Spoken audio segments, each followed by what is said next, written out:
বিশ্বজুড়ে যখন যুদ্ধের দামামা, মধ্যপ্রাচ্যের আকাশ বারুদের গর্জনে ভারী, ঠিক তখনই প্রশান্ত মহাসাগরের নীল জলরাশি চিরে গর্জে উঠল আমেরিকার ডুমসডে মিসাইল।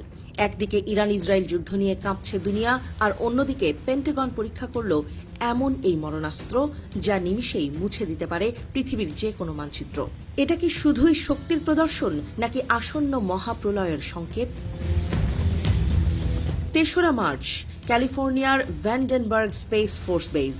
ঘড়ির কাঁটা যখন নির্দিষ্ট সময়ে পৌঁছালো, থরথর করে কেঁপে উঠল মাটি। কয়েক টন জ্বালানির অগ্নিশিখা ছড়িয়ে দিয়ে আকাশের বুক চিরে ওপরে উঠে গেল মিনিটম্যান 3।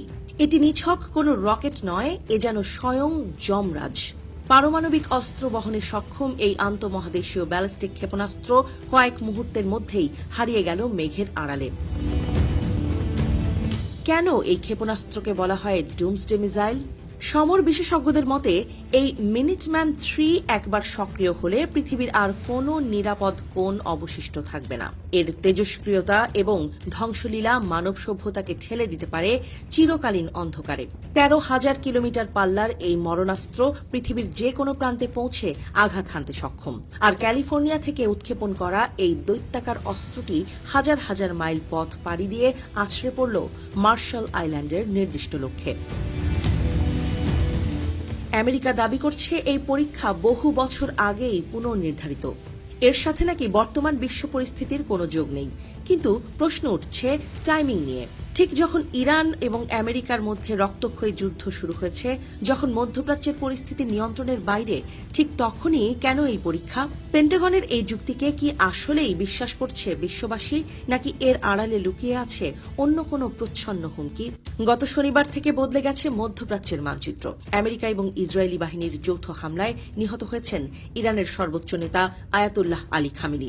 আর তারপরেই পাল্টে গেছে যুদ্ধের সমীকরণ। তেহরান থেকে ঝাঁকে ঝাঁকে মিসাইল ধেয়ে আসছে ইসরায়েল এবং গালফ দেশগুলোতে থাকা মার্কিন ঘাঁটির দিকে। রক্তের নেশায় মত্ত দুই পক্ষই এখন সম্মুখ সমরে। যুদ্ধের আঁচ পৌঁছেছে ভারত মহাসাগরের বুকেও। বুধবার যা ঘটেছে তা দ্বিতীয় বিশ্বযুদ্ধের পর আর দেখেনি পৃথিবী। ভারতের বন্ধুত্বপূর্ণ সফর শেষ করে ফিরে যাওয়ার পথে একটি ইরানি যুদ্ধজাহাজ ডুবিয়ে দিল মার্কিন সাবমেরিন। শ্রীলঙ্কা উপকূলে সংঘটিত এই হামলায় প্রাণ হারিয়েছেন অন্তত ৮৭ জন। যুদ্ধের এই নতুন ফ্রন্ট খোলার পরেই মিনিটম্যান 3 এর গর্জন যেন নতুন করে আতঙ্ক ছড়াচ্ছে। এই যুদ্ধ ভারতের ঘরের দরজায় কড়া নাড়ছে। শ্রীলঙ্কার সংসদ সদস্যরাও উদ্বেগ প্রকাশ করেছেন। ভারত মহাসাগরের এই সংঘাত কেবল দুই দেশের লড়াই নয়, বরং ভারতের সমুদ্র নিরাপত্তার জন্য এক বড় চ্যালেঞ্জ। একদিকে ভারতের বন্ধুরাষ্ট্র ইরান, অন্যদিকে দীর্ঘদিনের কৌশলগত সঙ্গী আমেরিকা। এই সাঁড়াশি চাপের মুখে ভারতের অবস্থান এখন অত্যন্ত স্পর্শকাতর। মিনিটম্যান 3 তার পিঠে করে 3টি আলাদা যুদ্ধাস্ত্র বহন করতে পারে, যা ভিন্ন ভিন্ন দিকে আঘাত হানতে সক্ষম। যদিও বর্তমানে চুক্তির কারণে একটি মাত্র ওয়ারহেড ব্যবহার করা হচ্ছে, তবুও এর ধ্বংস ক্ষমতা কল্পনার অতীত। পেন্টাগন বলছে এটি তাদের প্রতিরক্ষা ব্যবস্থার নির্ভরযোগ্যতা যাচাইয়ের অংশ, কিন্তু সমালোচকদের মতে এটি আসলে বিশ্বের উদ্দেশ্যে এক কঠিন বার্তা। পরাশক্তি আমেরিকা এখনও যে কোনো সময় যে কোনো জায়গায় আঘাত হানতে প্রস্তুত।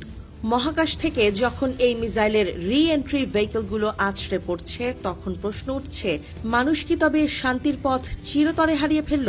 একদিকে কূটনীতি আর অন্যদিকে ডুমসডে মিসাইল। এই দুইয়ের মাঝে দাঁড়িয়ে বর্তমান বিশ্ব। ইরান যুদ্ধ কি তবে তৃতীয় বিশ্বযুদ্ধের দিকে এগোচ্ছে?